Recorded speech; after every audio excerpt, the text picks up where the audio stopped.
Le 20 août 1897, le médecin britannique Ronald Rose faisait une découverte historique. Il trouva le parasite du paludisme dans l'estomac d'un moustique, l'anophèle femelle. Cette trouvaille constitue la première preuve que cet insecte transmet le paludisme aux humains, ce qui marquera la création de la Journée mondiale du moustique.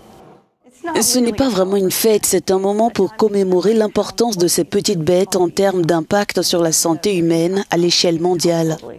Une journée pour rappeler l'impact, mais également sensibiliser à la prévention de ces maladies transmises par les moustiques, qui aujourd'hui, plus de 128 ans plus tard, tuent plus d'1 million de personnes par an.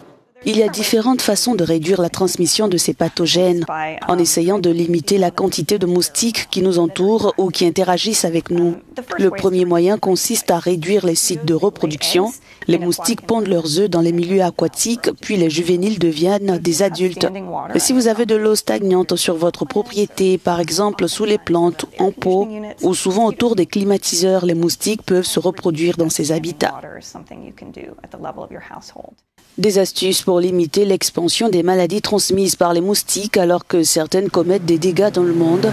Cette année, le Pacifique a connu une recrudescence notable d'épidémies comme la dengue qui a touché plus de 3,5 millions de personnes et causé plus de 1900 décès dans 94 pays et territoires.